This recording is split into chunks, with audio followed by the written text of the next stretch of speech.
পানি পানি করে আসগার, পানি পানি করে আসগার, এমনি করে কাঁদিস না, পানি কোথায় পাবো বাছা, এ যে মরুর কারবালা।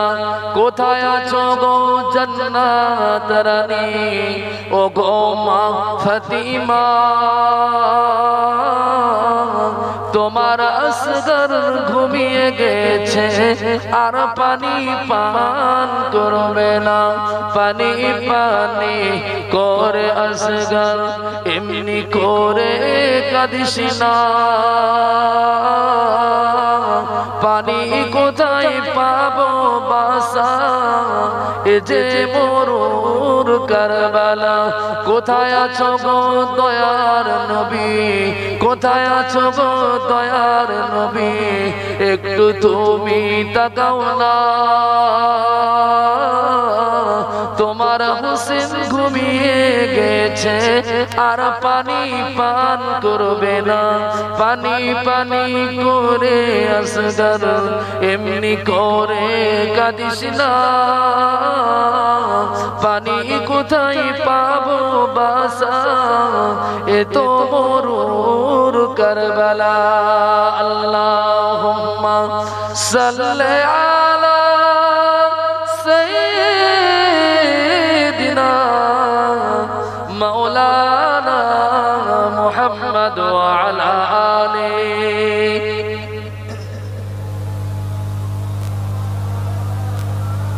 বলো লা ইলাহা ইল্লাল্লাহ, মুহাব্বত লা ইলাহা ইল্লাল্লাহ, লা ইলাহা ইল্লাল্লাহ মুহাম্মাদুর রাসূলুল্লাহ সাল্লাল্লাহু আলাইহি ওয়াসাল্লাম। আলহামদুলিল্লাহ, অনেক কথা শুনছি, অনেক কথা বলেছি, একটা কথা আমি শেষে বলে বিদায় নিয়ে চলে যাব। আমার পরে হযরত মাওলানা মুহিবুল্লাহ হুসাইনি ভাইজান হুজুর, সেই সুদূর হরিণখোলা দরবার থেকে তিনি এসেছেন, অনেক দূর দূরান্ত থেকে। আমি তো আপনাদের ইমাম, অনেক ওয়াজ নসিহত আপনাদের কাছে করেছি, অনেক কথা আপনাদেরকে শুনিয়েছি। আলহামদুলিল্লাহ, বিদেশি মেহমানদের মুখ থেকে আপনারা শ্রবণ করবেন, শুনে কি করবেন, এখানকার ওয়াজ ভুল করেও যেন বাড়ি পর্যন্ত নিয়ে যাবেন না, বিপদ। বাড়ি পর্যন্ত ভুল করে নিয়ে যাবেন না, বিপদ। ওয়াজ যদি বাড়িতে ঢোকান না, স্বামী স্ত্রী কিন্তু ঝগড়া হবে। ওয়াজ যদি আপনি বাড়িতে ঢোকান, আপনার ছেলে বাপ ঝগড়া হবে। এই জন্য ভুল করে যেন ওয়াজ বাড়িতে নিয়ে যাবেন না, এখানকার ওয়াজ এখানে রেখে যাবেন। কথা বুঝতে পারছেন? কেন? ও হুজুররা তো ভালো ভালো কথা বলবে, আর এখন যদি কালকে গিয়ে যদি বউকে বলে ওই হুজুর বলেছে বন্ধন নেওয়া যাবে না, বিবির সাথে তো অলরেডি ঝগড়া হবে। এই জন্য বলছি ওয়াজটা রেখে বাড়ি যাবে। তাহলে বিবির সাথে ঝগড়া হলো না, আপনার টেনশন হলো না। কথা বোঝেন না? কেন? এখন তো আমরা সব ভাই, এদিকে ওয়াজ নিচ্ছি, কাল সকালবেলা আবার বন্ধনের যেদিন টাকা দেওয়ার সময় হবে, বিবিকে আবার বন্ধনের টাকা পকেট থেকে বার করে পাঠিয়ে দেবো, যা বন্ধনের টাকাটা দিয়ে আয়। এমন হয়েছে বাবা, ওই সেই বাড়িওয়ালা ছেলেকে ডেকে বলছে, খোকা মার্কেটে যাওয়া লাগে। তা সাহেব মার্কেটে যাওয়ার জন্য ছেলেকে পাঠিয়ে দিল। সে আমি একবার বলেছিলাম, আপনাদেরকে স্মরণ করিয়ে দিচ্ছি যে বাবা 5 লিটার তেল নিয়ে আসবি। নামটা বলে দিয়েছে, কেরোসিন 1 লিটার, সরিষার তেল 1 litre, petrol 1 litre, diesel 1 litre, নারিকেল তেল 1 লিটার, 5 লিটার তেলের নাম বলে দিয়েছে, আর 500 টাকা দিয়েছে। এখন বাড়ির ছেলেটা, কাজের ছেলেটা ওই রাস্তার ধারে গিয়ে মুদিখানার দোকান থেকে এই ভদ্রটা ফেলে দিয়ে 500 টাকা দিয়ে বলছে 5 লিটার তেল দেন সাহেব। এখন দোকানদার বলছে 5 লিটার তো তেল দেবো, কিন্তু পাত্র কোথায়? বলছে কেন, 5 লিটারের ব্যারেল আপনার দোকানে কি পাওয়া যায় না? বলছে হ্যাঁ পাওয়া যায়, তাহলে একটা ব্যারেল কিনে তো হয়ে যায়। একটা ব্যারেল। এখন দোকানদার বলছে এই ব্যারেলে 1 লিটার নাই, সরিষার তেল নাই, দিলাম, তা কেরোসিন কোথায় নেবা গো? বলছে কেন, এই ব্যারেলে দেন। দোকানদার তো দেবে না, এ তো শুনবে না, বলছে টাকা আমার, আপনি দেবেন না কেন? আমি যা দোকানদার মধ্যে ঝামেলা টামেলা করে দরকার নেই, ও যা করে তাই করে, যা চাই তাই দেয়। এখন এক ব্যারেলে 5 লিটার তেল দিয়েছে, বোকা বকর ছেলে বোঝে না সোজে না, বাড়িতে এসেছে সকালবেলা, তার মুনি স্কুল মাস্টার টিচার, এখন স্কুলে যাওয়ার জন্য মোটামুটি মোটরসাইকেল বার করেছে, ট্যাঙ্কি শূন্য, তেল নাই। এখন খোকাকে ডাকছে, তরিকুল জি সাহেব, বলছে পেট্রোলটা আনো তো বাবা। আমি বোকা বকর ছেলে একদম 5 লিটারের ব্যারেল মুনিবের সামনে হাজির করে দিয়ে বলছে নেন পেট্রোল নেন। তখন মুনিব বলছে এ তো পেট্রোল না, এ তো অন্যরকম পানা কালার হচ্ছে, ওতে তো কেরোসিন, সরিষার তেল, নারকেল তেল, ডিজেল সব একসাথে জমা রেখে দিয়েছে। কথা বোঝেন না? তেল তেল যদি মোটরসাইকেলের ট্যাঙ্কিতে দেয় আশা করি স্টার্ট হবে না? হবে না? হবে না? কেন হবে না? তেল। ভাওর বিজয়গঞ্জ মার্কেটের পাশে গরুর গোশত একেবারে সিনা নিয়ে এসেছে, সিনা কেটে খুব দারুণ গোশত, একেবারে চরক, দারুণ পুরো চরক। চাচিমা দুপুরবেলা রান্না করবে, তরিকুলকে ডাকছে, তরিকুল তোমার চাচাজি গতকালকে তোমাকে সরিষার তেল কিনতে দিয়েছিল, নিয়ে এসো তো বাবা। আমি 5 লিটারের ওই ব্যারেলটা এনে চাচিমার কাছে দিয়েছি, ভাই ওই তেল দিয়ে যদি রান্না করে আশা করি খাওয়া যাবে না? কেরোসিন কেরোসিন গন্ধ বার হবে? হবে কি?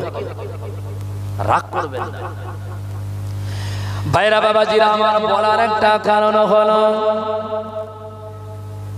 কারণটা কি, একই ব্যারেলে যদি 5 রকম তেল নেন, ওই তেল কিন্তু খাওয়াও যাবে না, ওই তেল মাখাও যাবে না, ওই তেলে ইঞ্জিন চলবে না, ওই তেল কোনো কাজে লাগাবে না। একটা কাজে লাগানো যাতে যেতে পারে কেবলমাত্র আগুন জ্বালানোর কাজ। তেলের গুণ হলো আগুন জ্বালানো।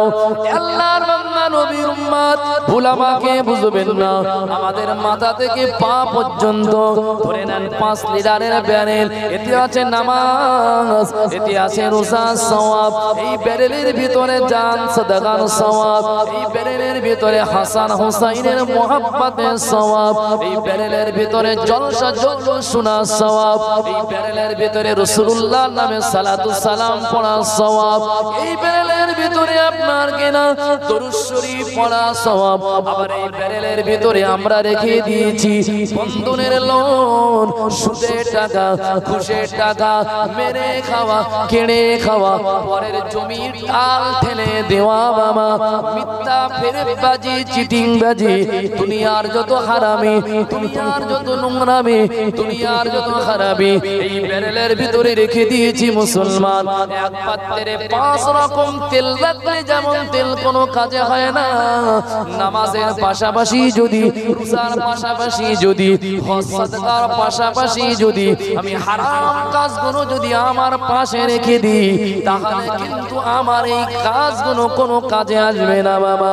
আল্লাহ পাকের বান্দা, তেলের গুণ যেমন আগুন জ্বালানো সাহায্য করতে পারে, আপনি এই কাজগুলো করলে আপনাকে তো জান্নাতে দিতে পারবে না।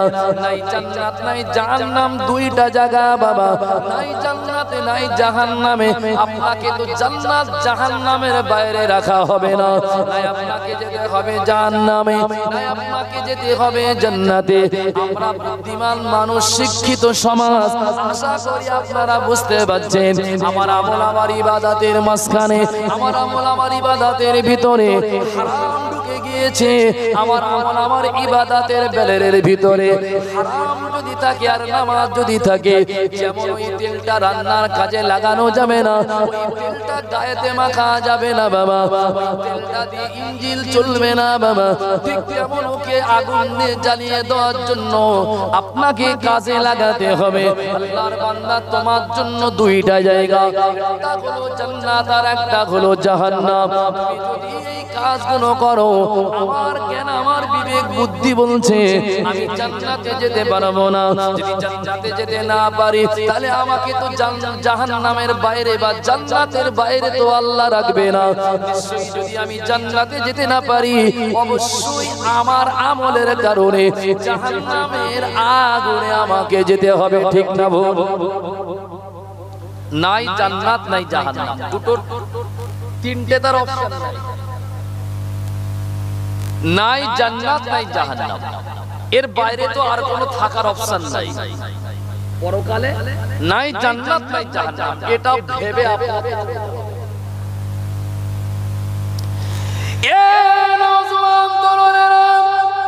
আল্লাহর কসম করে বলছে বাবা, আপনাকে জাহান্নামে দিতে আমার আল্লাহর এতটুকু কষ্ট হবে না। আপনি জাহান্নামে গেলে আমার আল্লাহর এতটুকু মায়া লাগবে না। আপনি হয়তো মনে করছেন আল্লাহর জাহান্নামে দিতে আমার কষ্ট হবে। না না না না না না না না না না না।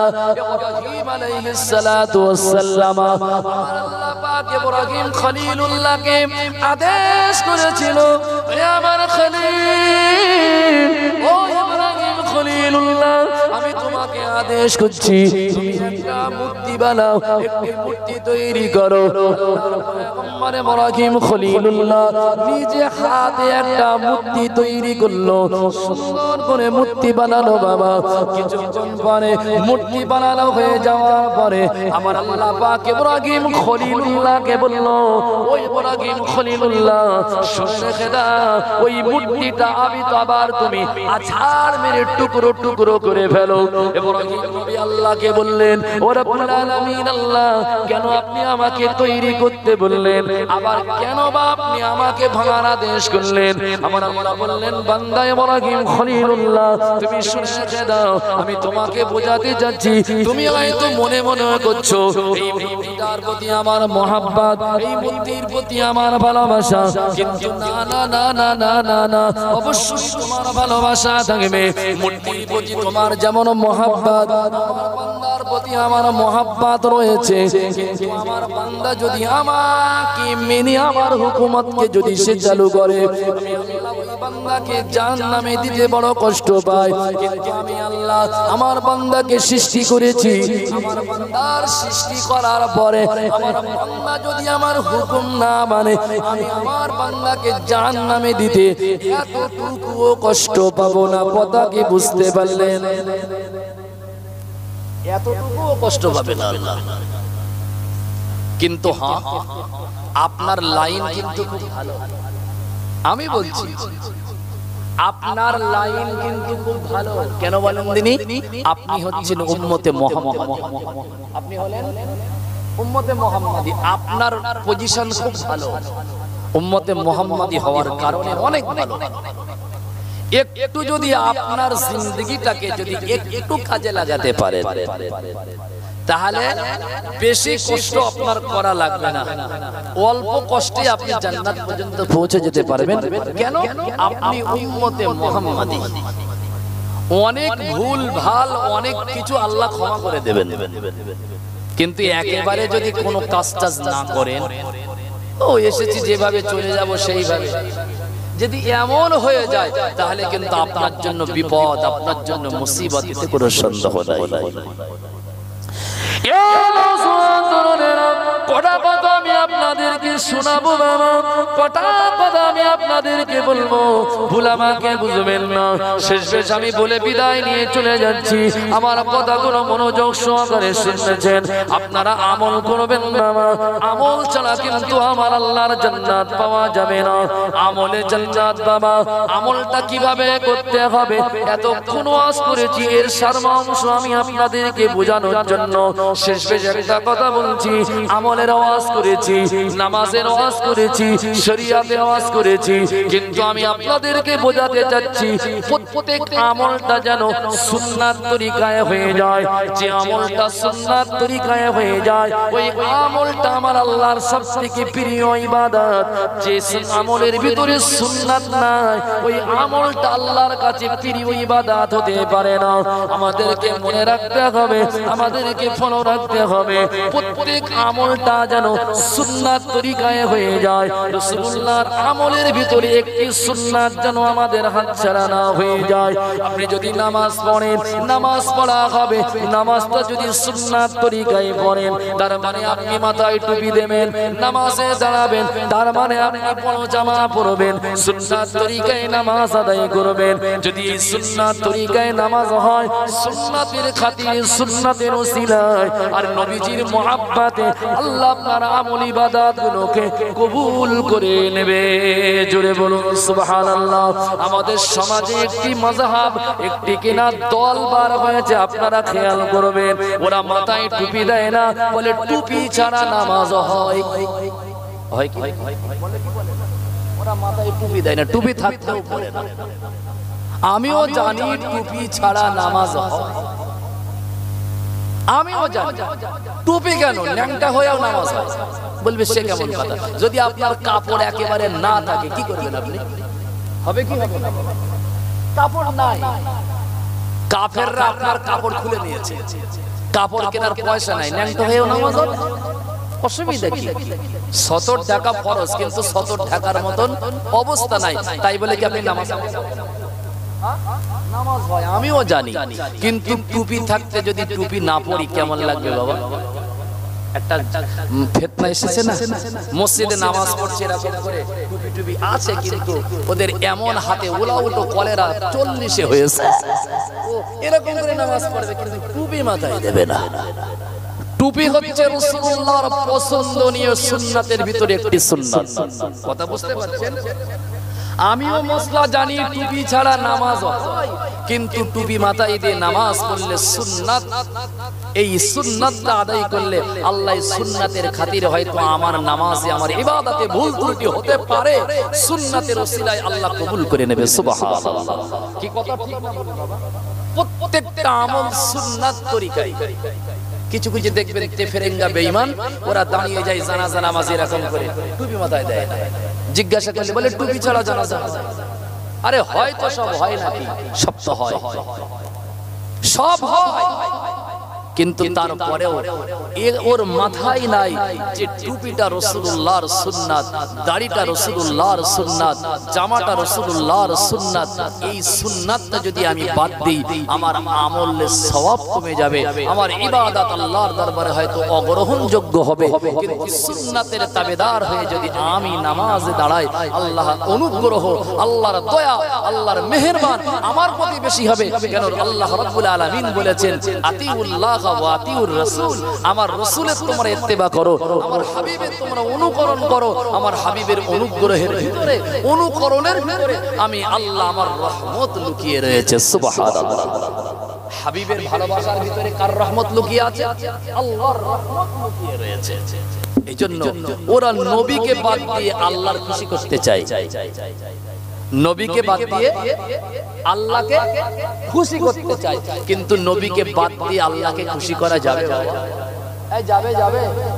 নবীকে বাদ দিয়ে আল্লাহকে খুশি মানে বুঝতে পারছেন, টুপি মাথায় দেয় না মানে নবীকে বাদ দিয়ে আল্লাহর খুশি করতে চাচ্ছে। এটাই তো আপনি বুঝবেন না, বুঝবেন না। টুপি মাথায় দেয় না মানে নবীকে বাদ দিয়ে আল্লাহকে খুশি করাতে যাচ্ছে। আল্লাহ যেখানে নবী নাই সেখানে আল্লাহ রাব্বুল আলামিনও নাই। আমরা যদি এখন আযান দেই, আল্লাহু আকবার, আল্লাহু আকবার, আশহাদু আল্লা ইলাহা ইল্লাল্লাহ,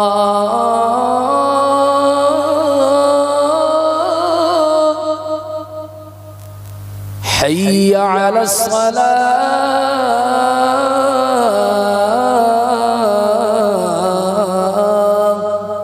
আশহাদু আন্না মুহাম্মাদার রাসূলুল্লাহ বলা। আল্লাহ খুশি হবে তো নাকি? খুশি হবে।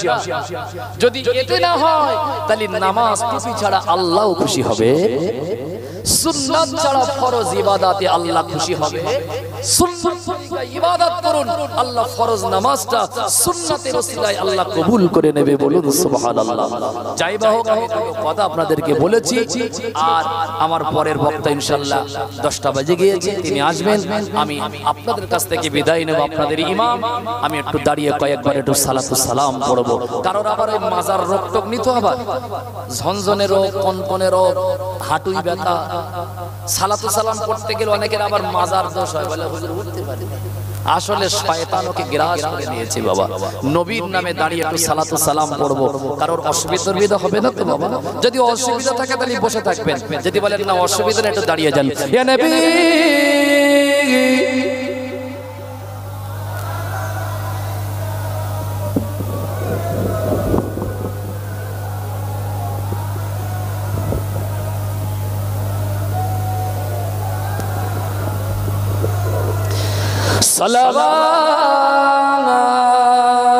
সালাওয়াতুল্লাহ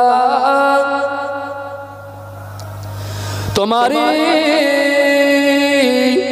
ওসিলা দিয়া কান্দিলে আদো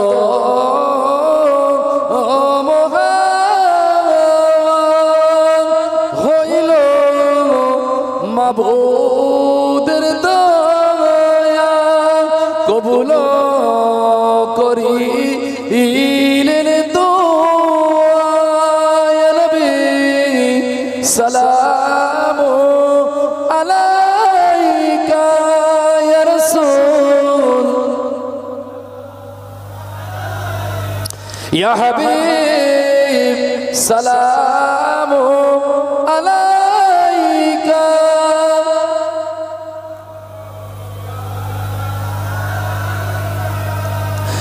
নবীজি আব্বা আব্দুল্লাহ নবীজি আম্মা আমিনা নবীজির দুদুমা হালিমা নবীজির রওজা মদিনা ইয়া নবী সালামু ইয়া রাসূল সালামু আলাইকা ইয়া হাবিব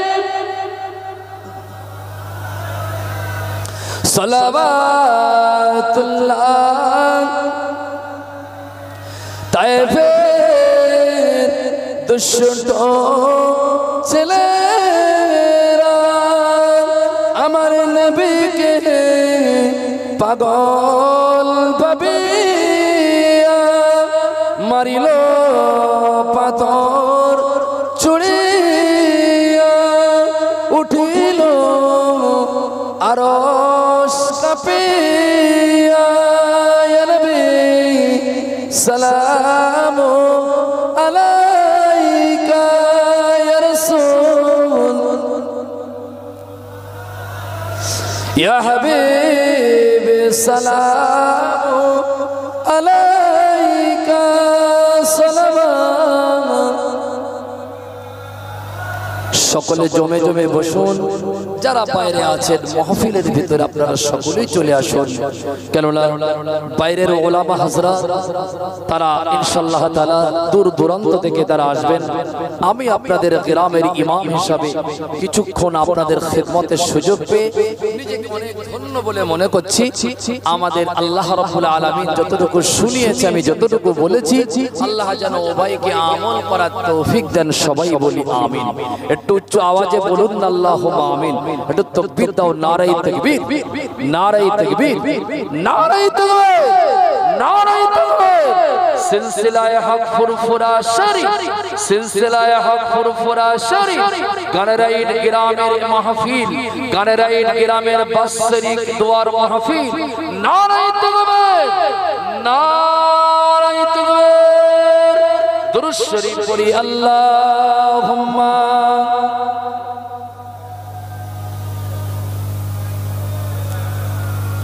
وعلى آل سيدنا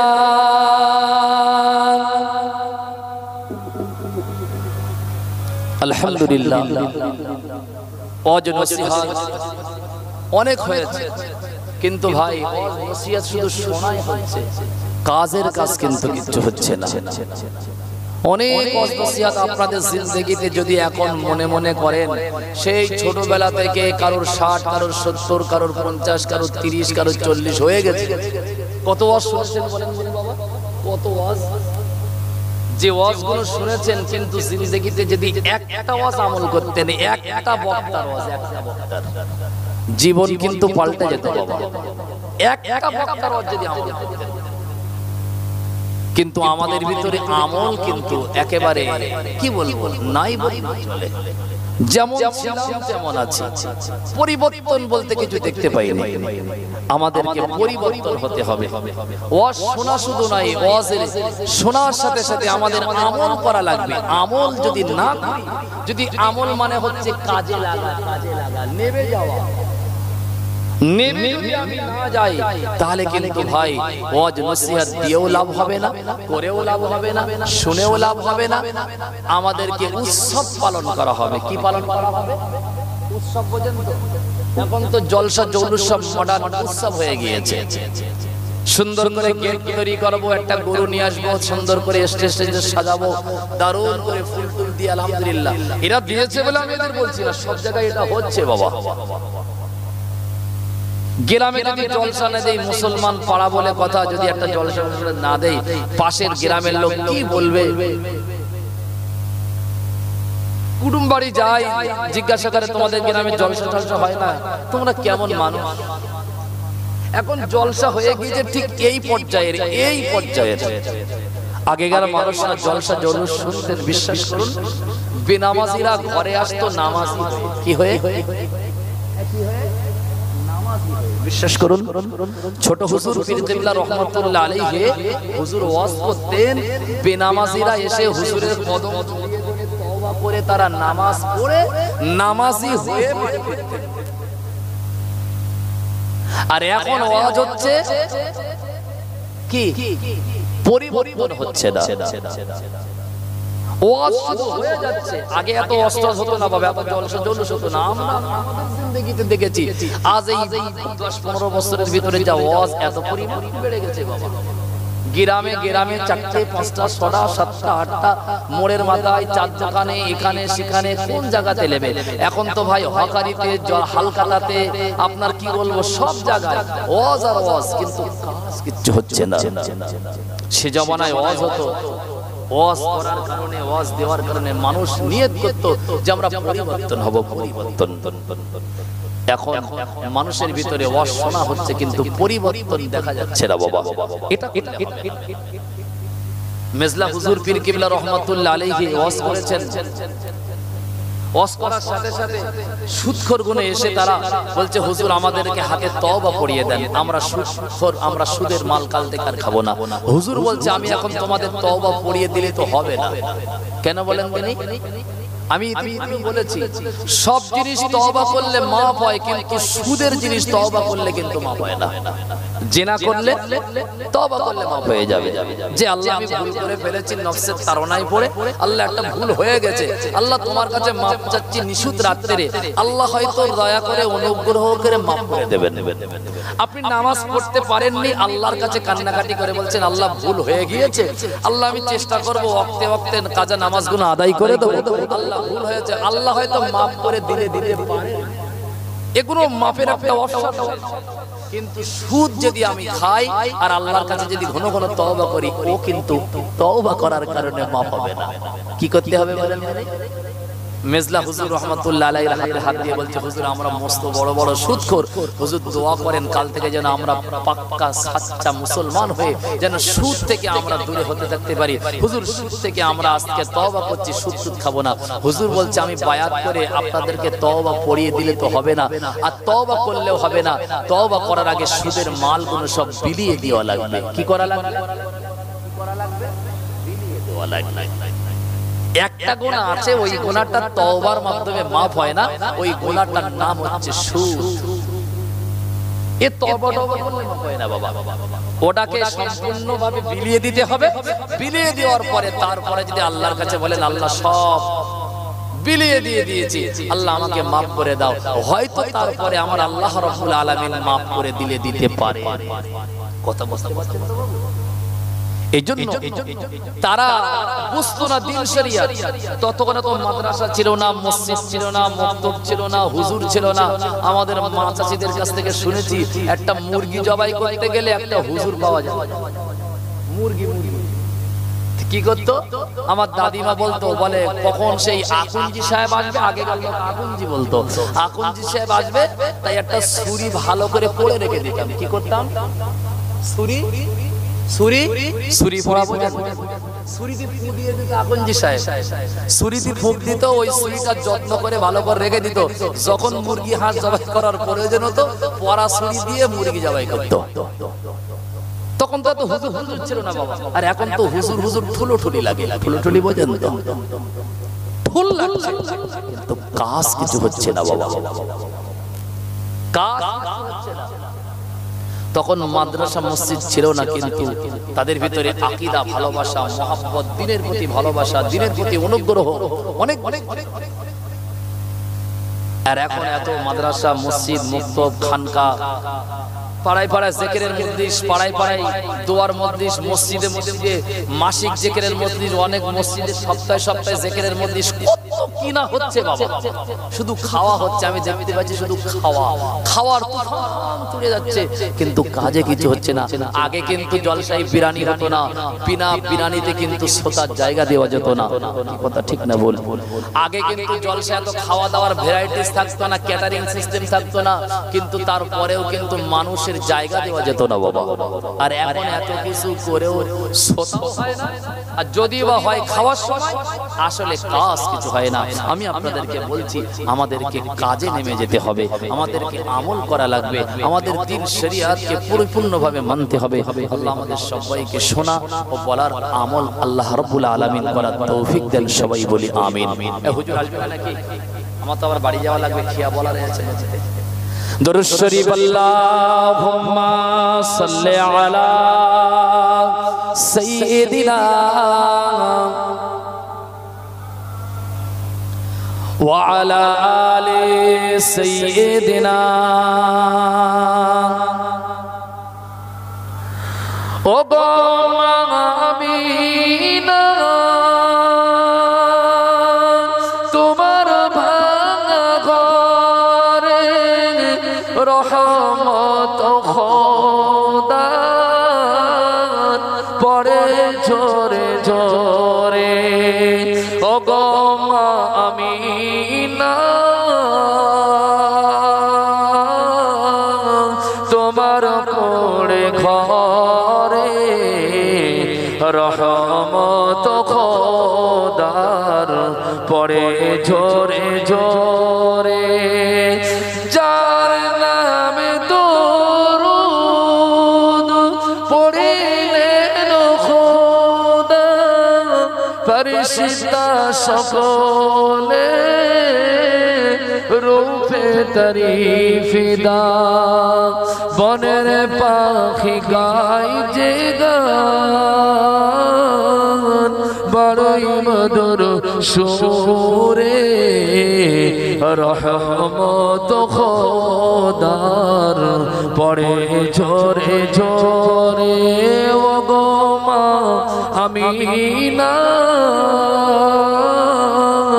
তোমার ভাঙা ঘরে রহমত খোদার পড়ে ঝরে ঝরে। আল্লাহুম্মা সাল্লি আলা সাইয়্যিদিনা মাওলানা মুহাম্মদ ওয়া আলা আলি সাইয়্যিদিনা মাওলানা মুহাম্মদ। তাকবীর দাও, নারে তাকবীর, নারে তাকবীর। সিলসিলায়ে হক ফুরফুরা শরীফ, সিলসিলায়ে হক ফুরফুরা শরীফ, জনাব আমাদের সকলের প্রিয় জনাব হযরত মাওলানা পীরজাদা